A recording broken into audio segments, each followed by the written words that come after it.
lesson is about chivalry and kindness and consideration of others. If you're a feminist, you don't want to watch this video. As you can see, I have a gigantic Christmas tree in my back seat. That's because my niece is getting married in May, and a friend of ours is hosting a Christmas shower for her today. And yes, I waited until today to go pick up her big gift from me and from my friend Susan. Yes, I do have her some other things that I have already purchased before today. However, that's not the point of this video. The point is that I lifted this gigantic Christmas tree, or I attempted to, in Walmart, and a couple of men watched as I struggled with it. And although I love to say I'll do it myself, I do rely on the strength of others. I don't have any upper body strength, okay? I wish I did. Luckily, our fantastic, wonderful, amazing school maintenance man, Mr. Thomas, who we all adore, happened to be in Walmart this morning and saw me struggling and walked over without even me having to ask him and helped me get into the buggy. To me, I thought that was going to be the hard part. I had a whole plan worked out.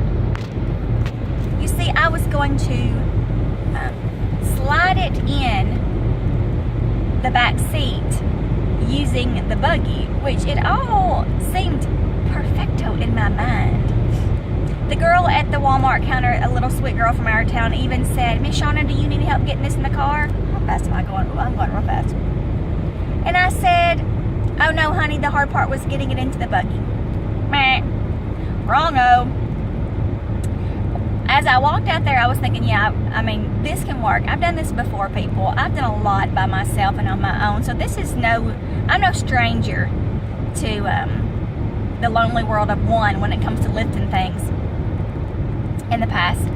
And so I opened the door, tried to get it in. Chisholm had a Christmas present in here. By the way, Chisholm, I got it out. And it was impeding the Christmas tree's journey from buggy to back seat.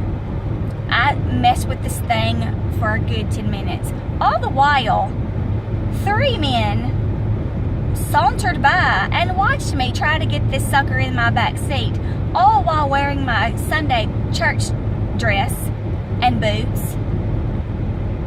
Never stopped. In fact, one ran in the other direction when he and I made eye contact. Thanks, dude. You know, I would love to be able to do every single thing on my own, and as would any other person on this planet, male or female, but some of us just can't. And I was about to say, could you please help me get it in there? And when you run away rather than help someone, when this is supposed to be the giving time of year, and let me say that every day should be a time of help and giving and chivalry, which is not dead, by the way, then you should just walk over, use an ounce of your muscle to flip a Christmas tree in the back seat for a little girl who weighs 100 pounds soaking wet, okay? But he didn't stop, nor did the other 2 men who saw me messing with it. So you know what, guys? I did it. I did it all by myself. I didn't need your help. I probably ripped a brand new dress, and I hurt myself in the process because my coccyx bone is bruised or possibly fractured, and I have a messed up arm, but you know, I did it by myself. I don't need you. Don't need any of those men who did not choose to help me. So thank you, Mr. Thomas, for helping me. You'll never watch this video because you're not on YouTube. And thank you to all the other men out there who would have stopped. My son is perfectly imperfect, but had he seen, and any time he sees someone in distress, he stops to help. It's almost to a fault, actually, because he helps too much. Not when it comes to cleaning the house or picking up the yard, but to any other person he helps. And that's because he was raised to do so. And I know all those mamas out there raise their children to do the same. And if you don't, then shame on you. You should be ashamed of yourself. Rant over. Happy Sunday.